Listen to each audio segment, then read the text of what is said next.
Muy buenas noches. Estamos en la 8ª clase del curso de escatología, o es decir, las doctrinas de las cosas finales. Y en esta noche estamos otra vez estudiando las varias posiciones acerca del milenio. Y en esta noche vamos a tocar la posición que se llama premilenio. En las clases anteriores empezamos estudiando la posición que se llama amilenio y luego tocamos postmilenio. En esta noche vamos a tocar premilenio o premilenio histórico. En la clase siguiente, es decir, la semana que viene, vamos a tocar la posición que se llama premilenio dispensacionalista. ¿Ok? Pero no me pregunten de esa posición esta noche, por favor. Muy bien. Y después de orar, voy a darles un breve resumen de los detalles de las primeras dos posiciones que ya hemos tocado. Oremos, por favor. Padre nuestro, damos gracias por darnos esta oportunidad de estudiar una vez más tu palabra. Gracias, Padre, por la gran esperanza que tenemos en tu venida y en tu reino. Gracias que tú estás aquí ahora, ayudándonos, dándonos poder, expandiendo tu reino por la predicación del Evangelio y también estableciendo paz y armonía en tu pueblo. Te pedimos que tú nos ilumines esta noche para poder entender estos conceptos para tu gloria y honor. Te lo pedimos esto. Amén.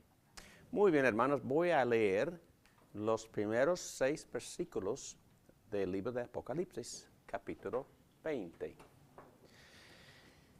Vi además a un ángel que bajaba del cielo y con la llave del abismo y una gran cadena en la mano. Sujetó al dragón, a aquella serpiente antigua que es el diablo y Satanás, y lo encadenó por 1000 años. Lo arrojó al abismo, lo encerró y tapó la salida para que no engañara más a las naciones hasta que se cumplieran los 1000 años. Después habrá de ser soltado por algún tiempo. Entonces vi tronos donde se sentaron los que recibieron la autoridad para juzgar. Vi también las almas de los que habían sido decapitados por causa del testimonio de Jesús y por la palabra de Dios. No habían adorado a la bestia ni a su imagen, ni se habían dejado poner su marca en la frente ni en la mano. Volvieron a vivir y reinaron con Cristo 1000 años. Esta es la primera resurrección. Los demás muertos no volvieron a vivir hasta que se cumplieron los 1000 años. Dichosos y santos los que tienen parte en la primera resurrección. La segunda muerte no tiene poder sobre ellos, sino que serán sacerdotes de Dios y de Cristo, y reinarán con él 1000 años. Obviamente estas palabras 1000 años son importantes y cuando habla de la primera resurrección vamos a ver que hay diferentes interpretaciones muy importantes que distinguen las varias posiciones por solo esa frase. También tenemos que entender que no hay otro pasaje en la Biblia que menciona este concepto de 1000 años. Y por eso muchos eruditos dicen que la interpretación que nosotros elegimos debe de conformarse a lo que enseña el resto de la Biblia y no tratar de crear algo muy particular aquí específico. Aquí, sino vamos a tratar de conformar nuestro entendimiento de este texto con ya lo que Dios ha revelado. Muy bien. 1000 años, nadie toma de forma literal 1000 años, es largo plazo. Empezando con amilenio, la posición que se llama amilenio, esta posición enseña que cuando Cristo vino por primera vez en su bautizo, cuando vino el Espíritu Santo, Él desde ese momento empezó a reinar, empezó a establecer su reino. Y hemos visto las varias evidencias de ese reino en las páginas de los evangelios, en especial Mateo, Marcos y Lucas, donde Cristo sana, levanta a los muertos, hace milagros, da de comer a miles de personas y predica la palabra del reino de Dios con eficacia y muchas personas responden. Entonces, Él empezó a reinar y estas palabras de Apocalipsis, hablando de Satanás atado, Satanás fue atado con esta obra de Cristo. Cuando Él murió en la cruz, resucitó, Él conquistó a Satanás, o en otras palabras, Satanás fue atado para no poder engañar a las naciones, para que el evangelio pudiera avanzar con efectividad. ¿Ok? Estamos hablando de amilenio. Amilenio cree en reino presente y el reino sigue creciendo. Después de 2000 años sigue creciendo. Principalmente crece por la predicación del evangelio. Y hemos visto que el evangelio ha avanzado a todos los rincones del mundo, pero entendemos que según esta posición el mal sigue madurando.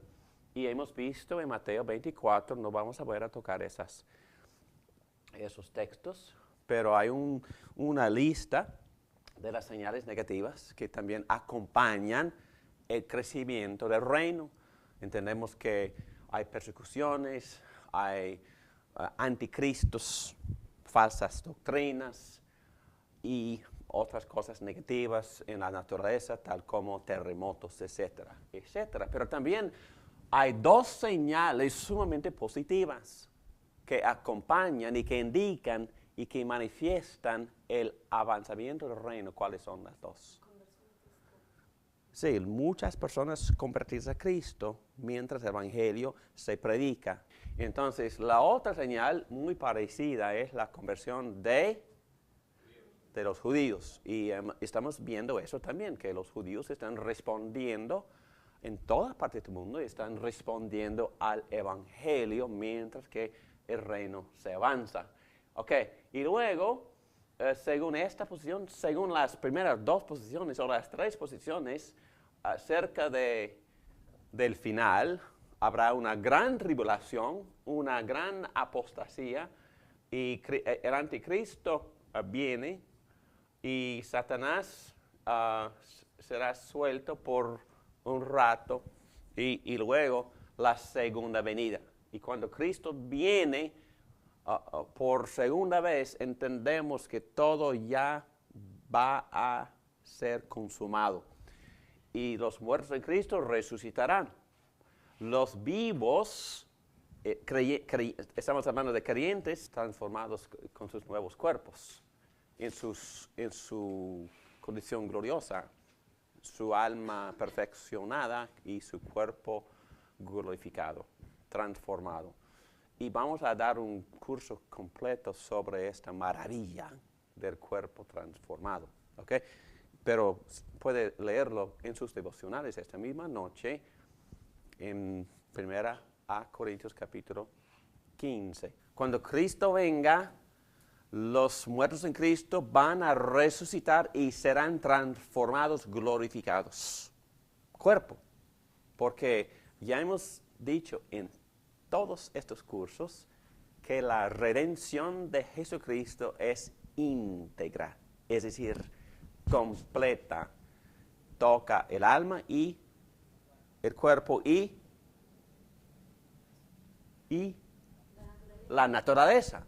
Cristo murió para redimir la creación caída, la creación completa, la naturaleza física, el cuerpo físico y el alma, el espíritu. ¿Ok? Entonces no somos gnósticos, somos cristianos. El gnóstico sigue Platón, que dijo que la física es inferior, el espíritu es superior pero somos cristianos. Creemos en el valor de la creación íntegra, física y espiritual. Creemos en la redención completa, íntegra, alma, cuerpo, creación física. Cristo murió y resucitó para redimir todo. ¿Ok? Dos grupos, los vivos y los que ya resucitaron, irán para encontrarse con Cristo y para escoltarlo a la tierra. Y los incrédulos también, los no creyentes, resucitarán para ser y todos serán juzgados y empieza el reino eterno. Milenio. Ok, postmilenio, muy parecido a la posición milenio. La única, casi la única diferencia, hay otras pequeñas, pero la gran diferencia es el optimismo. Ellos tienen un gran optimismo en la efectividad de la predicación del Evangelio, creyendo que casi todos van a ser convertidos antes de que Cristo venga. Y ellos creen igual de las señales y positivas y negativas, pero ellos dicen también que el mundo eventualmente será casi completamente cristianizado, incluyendo las instituciones, el gobierno, la cultura, la educación, las bellas artes, hasta la naturaleza, y todo va a ser afectado de manera muy positiva por el crecimiento del reino de Cristo hasta que el mundo entero llegue a ser casi cristianizado. Es lo que ellos creen. Muy bien, seguimos con la clase sobre las posiciones de milenio. Ya hemos dado un repaso de la posición de milenio y también de la posición de postmilenio. Las dos posiciones son muy parecidas. Los dos creen en reino actual, reino presente, con Cristo reinando desde el cielo con sus creyentes, pero tiene mucha influencia aquí en el mundo. Muy bien. Ahora vamos a apartarnos de estas dos posiciones de milenio y de postmilenio y vamos a empezar a tocar la posición de premilenio. Se llama premilenio histórico. ¿Ok? Premilenio histórico. Y empezamos con las notas. Y la gran diferencia es que, literalmente hablando, ellos no creen en reino actual. El reino vendrá cuando Cristo venga. Cristo va a establecer su reino aquí en la tierra, pero será un reino literal, físico, con Cristo físicamente presente, reinando aquí en la tierra. ¿Ok? Y en vez de meterme en detalles aquí, voy a caminar a través de mis notas. Yo creo que están bien organizadas y vamos a ver en detalle varias características de esta posición. ¿Ok? Eventos. La segunda venida de Cristo precede el reino de Cristo en la tierra de 1000 años literales. ¿Ok? Creo que es la característica principal. 1000 años literales. Antes de que regrese, pero yo creo que casi todas las posiciones creen en estos puntos.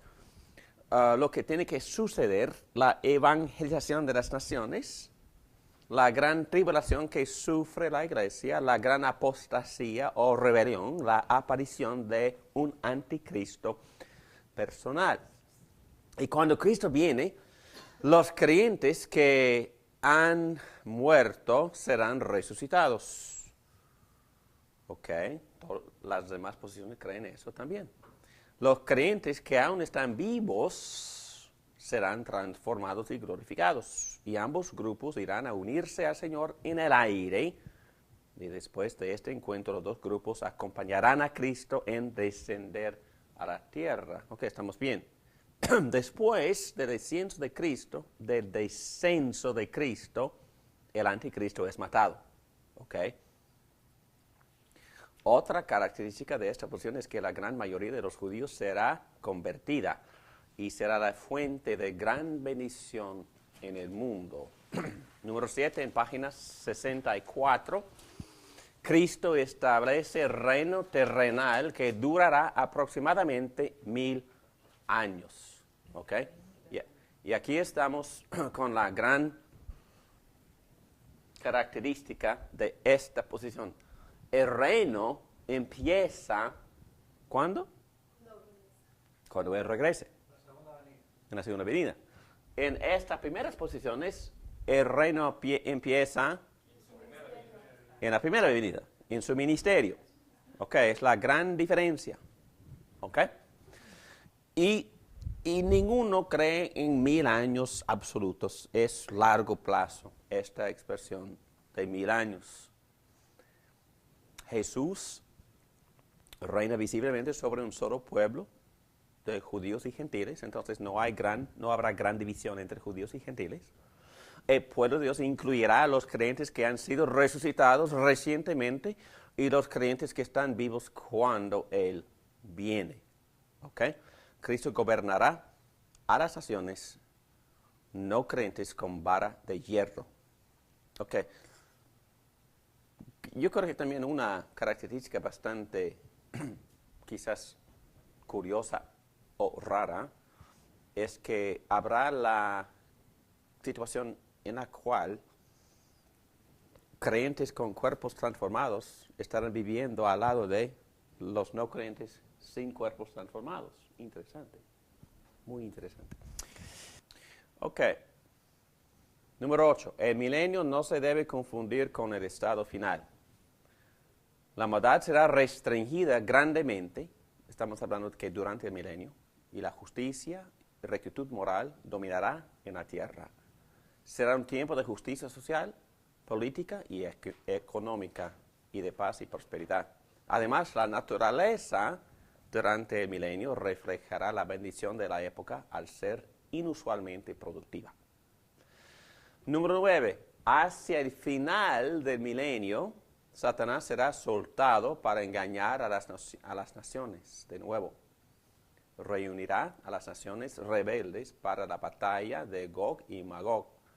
Las guiará en el ataque contra el campamento de los santos. Pero fuego caerá sobre las naciones rebeldes y Satanás será echado al lago de fuego. ¿Okay? 10. Después de que haya terminado el milenio, luego sigue la resurrección de los creyentes que han muerto. Entonces es la segunda, según ellos.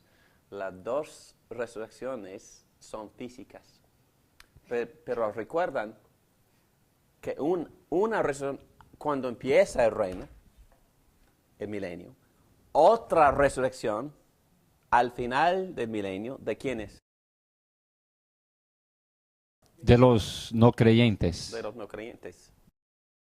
¿Y cómo interpretan esas frases hablando de la primera resurrección los que tienen esta posición de amilenio? La primera resurrección para los amilenio es la resurrección espiritual. Sí, exactamente. De estar muertos y vivir porque creemos en Cristo. Exacto. Ustedes saben eso, ¿verdad? Que Pablo habla del creyente en términos de una resurrección. Romanos 6. Cuando creemos en Cristo, estamos bautizados en su muerte y por eso la naturaleza pecaminosa es afectada, limitada.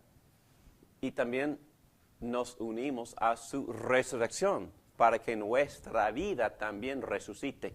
Resucite en el sentido espiritual. Es que mi alma empieza a vivir, en verdad vivir, y vivir para Dios. Y tiene vida, tiene fuente de vida que tiene su origen en Jesucristo.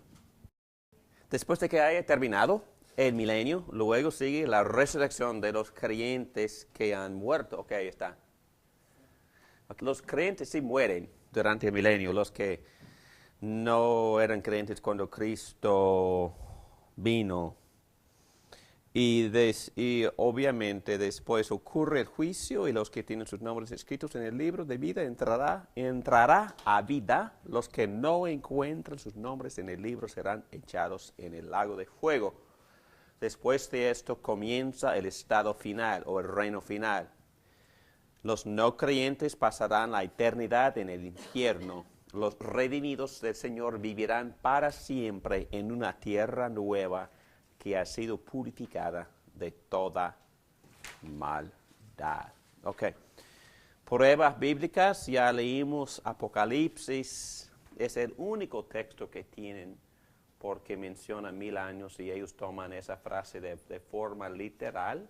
Y en versículo 4, cuando habla de volver a vivir, ellos interpretan esa frase como una resurrección física, como ya hemos explicado. En versículo 5 describe la resurrección física de los creyentes al final del milenio. Los que murieron durante el milenio. ¿Ok? Entonces, yo creo que es una gran diferencia. Los de amilenio también creen en dos resurrecciones. La primera es espiritual y la segunda es física y ocurre cuando Cristo venga. ¿Ok? Pero los de premilenio histórico interpretan esta frase como dos resurrecciones físicas. La primera, cuando viene Cristo, y la segunda, al final del milenio. ¿Ok? ¿Entendido? ¿Sí? Ok. Y luego ellos citan 1 Corintios 15, en especial versículos 23 a 25. ¿Quieres ayudarme, Pedro, por favor? Por leer este párrafo. 1 Corintios 15, 23 al 26. Pero cada uno en su debido orden. Cristo las primicias. Después, cuando Él venga, los que le pertenecen. Entonces vendrá el fin, cuando Él entregue al reino al Dios Padre, luego de destruir todo dominio, autoridad y poder. Porque es necesario que Cristo reine hasta poner todos sus enemigos debajo de sus pies. El último enemigo que será destruido es la muerte. Ok. Ellos ven tres acontecimientos en este párrafo. La resurrección de Cristo. Ok. Eso ocurrió en el año 33 más o menos. Y luego viene la segunda venida y la resurrección de los creyentes. Y entre 2 y 3, yo creo que ellos ven el milenio. Y después del milenio, la entrega del reino a Dios el Padre. Hay un periodo de tiempo entre número 2 o número 3. ¿Ok? Entre la segunda venida y también al final del milenio. Y ellos creen que en 1000 años cabe ahí y el reino se entregará al Padre después del milenio. Evaluación. Ok. Ayúdame, Pedro, por favor, con este párrafo. A manera de evaluación, podemos decir en primer lugar que hay muchos que no pueden agradar en la posición de la. Entre estos puntos están las enseñanzas que, 1. Dios no tiene dos pueblos separados con distintos diferentes, a saber, judíos y gentiles, o Israel y la iglesia, sino solamente un pueblo. 2.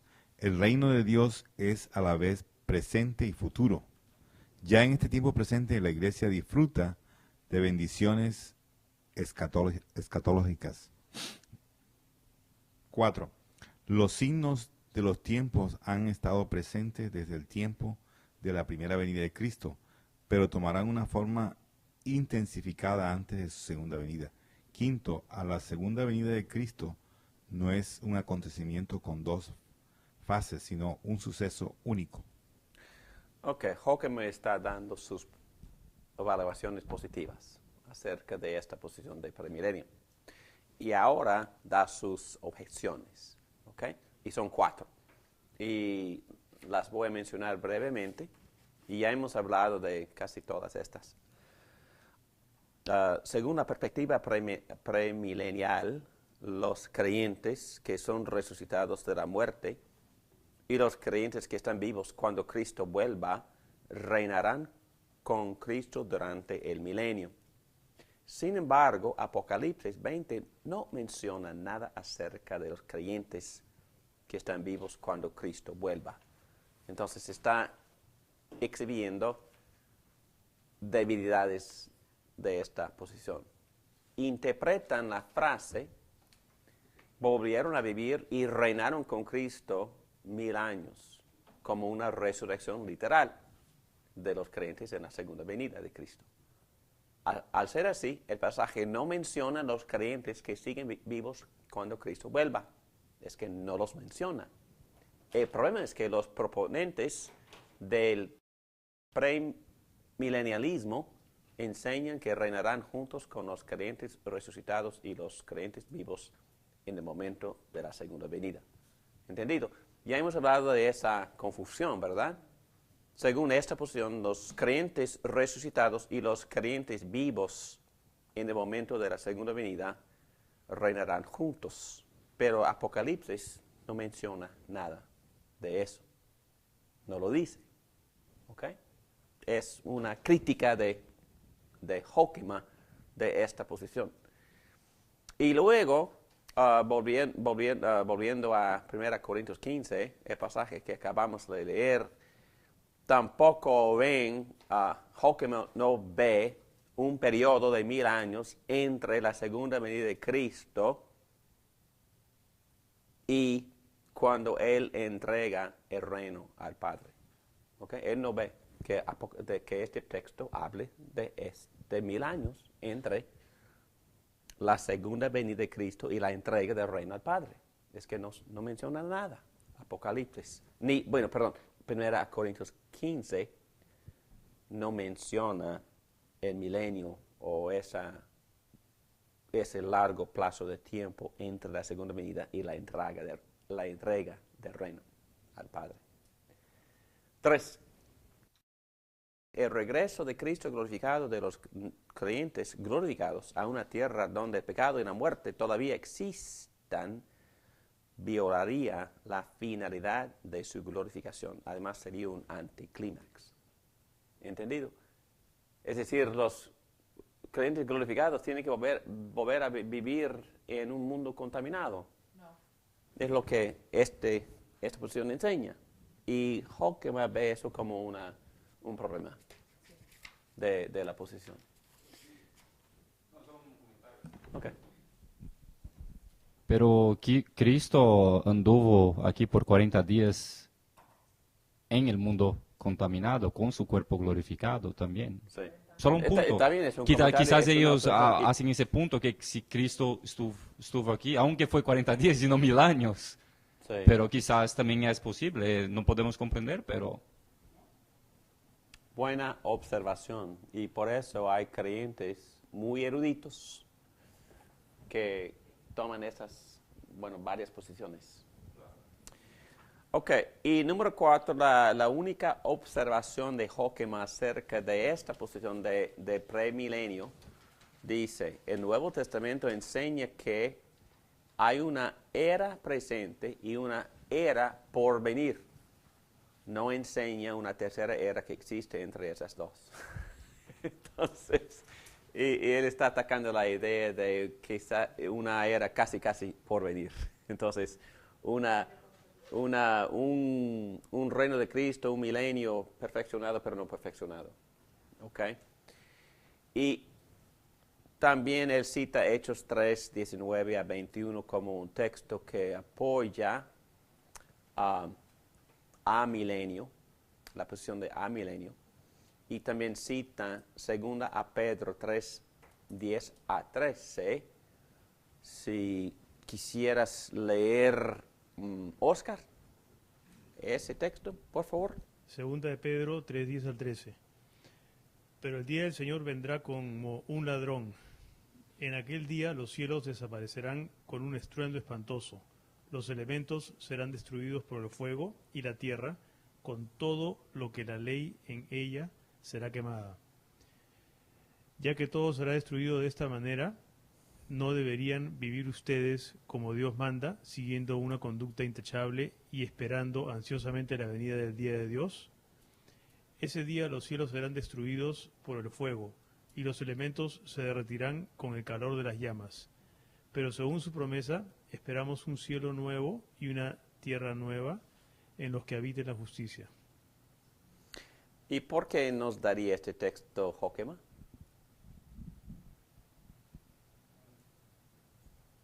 ¿Qué nos está enseñando acerca del futuro este texto y del orden de los eventos? Bueno, parece que inmediatamente cuando Cristo regresa, que esta tierra va a ser quemada. Entonces, si la tierra va a ser quemada, ¿cómo es que Él va a reinar sobre una tierra que está completamente destruida? Sí, y Joquema quiere que nosotros veamos que Pedro no menciona intermedios intermedio. entre estos acontecimientos. Y como Marcelo ya ha demostrado, es complicado. Entonces es muy difícil mantener, en mi opinión, es muy difícil mantener una de estas tres sin problemas. Cada uno sí tiene sus problemas. Y por eso tiene sus retos, tiene sus cosas difíciles para defender. Y por eso son tres posiciones. Y los eruditos, los que son hombres de Dios, no estamos hablando de no creyentes, no estamos hablando de gente liberal, estamos hablando de discípulos de Jesucristo, discípulos que están estudiando la Biblia en serio, que mantienen esas tres posiciones. Entonces nosotros tenemos que aprender a respetar. Y podemos mantener o guardar y enseñar y representar una posición, pero con mucha humildad. ¿Ok? Respetando y amando a los que tienen otra posición. ¿Tiene alguna repercusión el hecho en el cristiano, el hecho de creer en ser milenio, posmilenio? ¿Tiene alguna repercusión? Algo que te va a afectar. No, porque tú dijiste, él dijo en principio, dependiendo cuál es su posición que tú tienes, tú vas a tener una cierta cosmovisión de qué es el reino, si estamos en victoria o no estamos en victoria, Sí. si realmente Estamos la en medio maldad se victoria. va. Exactamente, dependiendo cuál es su posición ahí, Sí. tú vas a ver el mundo o el reino de Cristo de manera diferente. Y Marcelo me puso a pensar en cuanto a mi comentario acerca de esta posición, si enseña un reino actual o no. Dispensacionalismo no enseña un reino actual. Y eso sí afecta mucho mi cosmovisión. Si no creo en reino actual, ¿qué voy a hacer? ¿Y cómo voy a vivir? Quizás con miedo. Inseguro. Pero es más, voy a tener cierta actitud y posición en cuanto al mundo. Pero si no hay reino actual, cuando voy a trabajar mañana como creyente, y hay creyentes que sí piensan, si no hay reino actual, yo voy a tratar de vivir separado. Y quizás voy a entrar en el mundo para trabajar y ganar mi dinero y escaparme rápido. Pero no voy a meterme para influir. No voy a ir con confianza, de esperanza de tener un impacto. No voy a ir en forma de sal y luz. Yo voy a ir y quizá me atrevería a compartir mi fe con alguien, pero voy a agarrar y vamos a correr rápidamente para escaparnos del mundo. No, y hay iglesias que así viven separadas. Y estoy exagerando, pero estoy haciendo mi punto, porque si no hay, y los que no creen en reino actual son los más criticones del mundo, son los más que tiran la piedra, que juzgan severamente, y son los que salen en noticias odiando a los homosexuales, odiando a este grupo, odiando al otro grupo, atacando a este grupo, porque no creen estoy nada más dando ejemplos, no estoy juzgando el corazón de nadie. Estoy de acuerdo con Susana y con Marcelo, que han dicho que sí, mi posición afecta la manera en que yo veo el mundo. Pero ¿qué oró Jesucristo en Juan 17? Por favor, Padre, que no los saques del mundo. Guárdalos y protégelos y manténlos unidos y protégelos del mal. Entonces Cristo quería que nosotros estuviéramos en el mundo. Y al principio del Sermón del Monte, Él nos dice, ustedes son sal y luz. ¿Ok? Entonces, reino actual. Y tenemos cierta responsabilidad en el mundo. Y lo que hemos estado tratando de aprender y poner en práctica como denominación nosotros es vivir a favor del mundo, a favor de la ciudad de Miami, a favor de Key Biscayne. Si Key Biscayne Presbyterian Church, si la iglesia presbiteriana de Granada vive a favor de Coral Gables, si nosotros vivimos a favor de Key Biscayne, eso afecta mucho nuestra misión, nuestra actitud, lo que tratamos o no tratamos de hacer en la comunidad. Y estamos aquí nada más para evangelizar o estamos aquí también para influir y para servir. Los dos. Yes. Las tres Sí. quizás. Sí. Sí. Bueno, según cierta posición de reino, aún con amilenio, nosotros decimos que sí nos metemos con optimismo sobrio. Y los que, si somos postmilenio, vamos a ir a conquistar. ¡Bam, bam! y si estamos en el cuarto grupo, quizás no vamos y nos protegemos. Y quizás vamos a enseñar a nuestros hijos también a separarse. Nunca ir al cine, nunca ir al baile, nunca escuchar la música. Así me criaron. Es que, en serio, la perspectiva influye mucho en cómo nosotros vemos el mundo y cómo nosotros tratamos o no tratamos de tener influencia en el mundo. ¿Y cómo? Y por supuesto debemos evangelizar. Y aun los que no creen en el reino actual evangelizan para que esta gente se escape. Pero nosotros también evangelizamos, nosotros en A y Post evangelizamos para crear discípulos para que vayan de nuevo. Nada más para evangelizar, sino para servir y para ser sal y luz. Y me encanta la oración de Jesús en Mateo 6, del Padre Nuestro, que venga tu reino. Ahora, no en el futuro, sabemos que vendrá en el futuro, pero que oramos ahora, eso, que venga tu reino Dios, ahora. Que Él envíe el cielo, el reino, ahora, acá. Ok. Pedro, ¿quieres dirigirnos en esa oración para terminar la clase, por favor? Padre, te damos gracias porque tú nos has hablado a través de tus escrituras. Pedimos, Señor, que tú nos dirijas y que tu reino venga a nosotros y que podamos, Señor, cumplir la tarea que tú nos has dado. Gracias, Señor, por que nos des una mente sobria, clara, con optimismo y poder ir a predicar este evangelio a todas las criaturas. Ayúdanos, Señor, que esta preparación sea para ganar almas para ti. Te lo pedimos, Padre, en el nombre de Jesús. Amén.